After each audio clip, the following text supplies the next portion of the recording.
जय हिंद दोस्तों आज हम बात करने वाले हैं उन भाइयों बहनों के बारे में जिनको ऐसा लग रहा है कि वैकेंसी आएगी लेकिन मेरा सिलेक्शन नहीं होगा।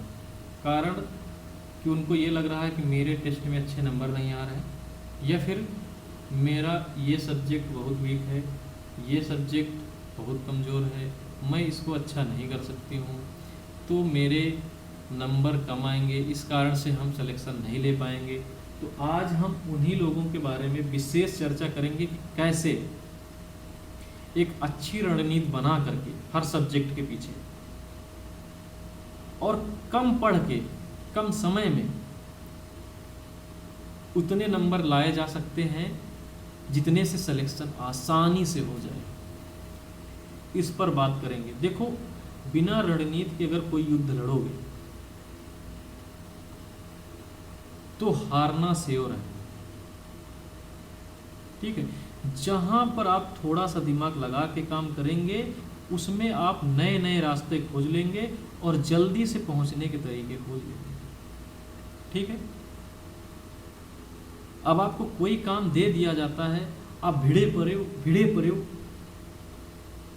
लेकिन अगर उसी में थोड़ा सा दिमाग लगा करके आप अलग थोड़ी सी स्ट्रेटजी सबसे अलग हट के लगाए तो जाहिर सी बात, अगर आप थोड़ा सा बाहर हट के काम करेंगे, थोड़ा सा दिमाग लगा के काम करेंगे तो आप अच्छा काम कर ले जाएंगे। तो मेन मुद्दा है आप लोगों को गाइड करना, हमारा बाहर इधर उधर की बात नहीं करनी। अब देखो, हम आते हैं टॉपिक पे।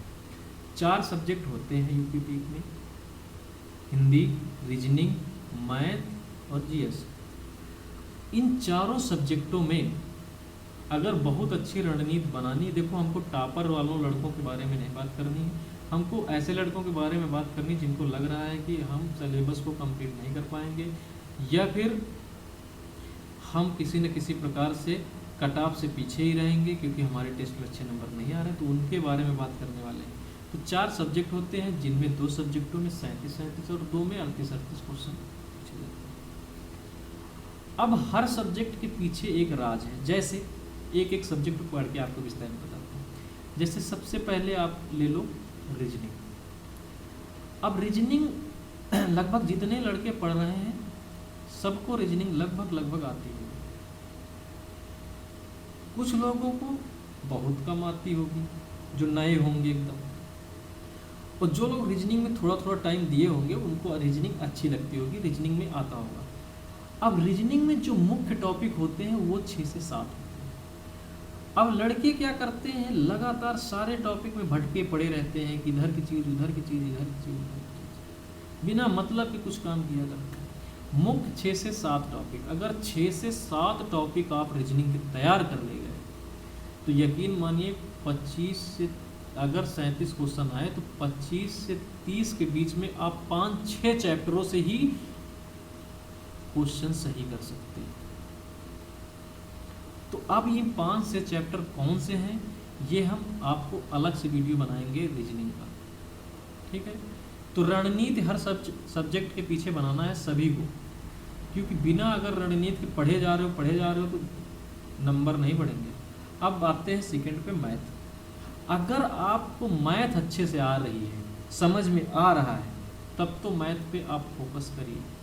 अगर आपको मैथ बिल्कुल समझ में नहीं आ रही, चढ़ ही नहीं रहा दिमाग में, तो मैथ में मैंने बताया कि अर्थमेटिक के लगभग 14 चैप्टरों से क्वेश्चन बनते हैं। 14 चैप्टरों में से हमने मुख्य रूप से 5 से 6 चैप्टरों के बारे में बताया है कि अगर 5-6 चैप्टर तो आप पढ़ सकते हो। मैथ मान लो आपको नहीं आती, लेकिन आप 4-5 चैप्टर का लगातार लगाए जा रहे हो, तो 5-6 चैप्टरों से, जैसे हमने बताया, 25 से 28-27 के बीच में क्वेश्चन आप आराम से कर लेंगे केवल 5-6 चैप्टरों को पढ़ के।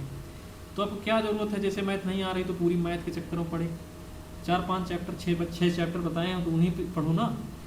इस पे वीडियो हमने बना दी है, तो जा करके आप चैनल पे जुड़ के आप देख सकते हैं। और लगातार अब हम हर टॉपिक पे लाएंगे बात, हर सब्जेक्ट पे कि कैसे क्या रणनीति होनी चाहिए। तो चैनल को सब्सक्राइब कर लिए, जुड़िए, और हम आपको केवल सटीक यही जानकारी देंगे कैसे सब्जेक्टों को पार किया जाए। और कोशिश करेंगे, अगर हमारे पास तो अभी मैथ पढ़ा रहे हैं, जैसे मैथ के जितने चैप्टर बताएं उनको कंप्लीट करा देंगे, और मैराथन भी लाएंगे पेपर के नज़दीक।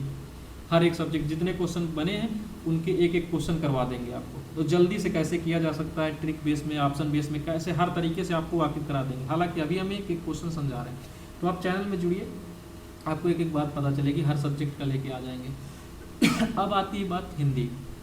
हिंदी बहुत बड़ी चीज़ नहीं है, उसमें कुछ चैप्टर जैसे 5 से 6 चैप्टर कॉन्सेप्ट बेस में आते हैं, जिनको आपको कॉन्सेप्ट समझ लेना है और उनको हल कर सकते हैं। और 5 से 6 चैप्टर ऐसे आते हैं जिनको रटना पड़ता है। तो आपको मुख्य रूप से अगर पढ़ना है तो 7 से 8 चैप्टर, अच्छे नंबर लाने के लिए 7 से 8 चैप्टर।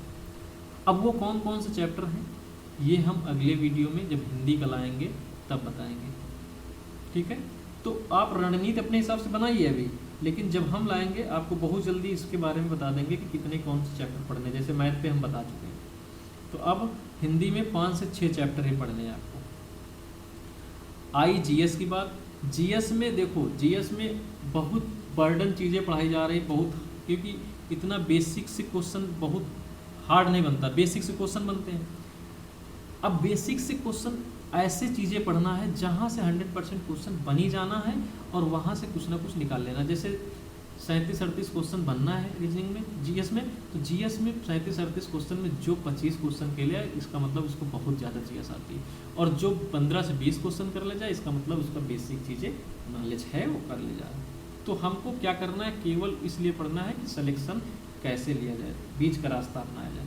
तो हर चीज़ में रणनीति बनाने वाली चीज़ें हम लाएंगे और 100% सभी लोग निकाल ले जाओगे अगर जितनी रणनीति बताई जाए उसके हिसाब से काम करोगे। तो चैनल में अगर नहीं जुड़े तो जुड़िए, और हर सब्जेक्ट पे वीडियो हम लाते रहेंगे, आपको गाइड करेंगे, एक एक बात बताएंगे। चलिए, धन्यवाद।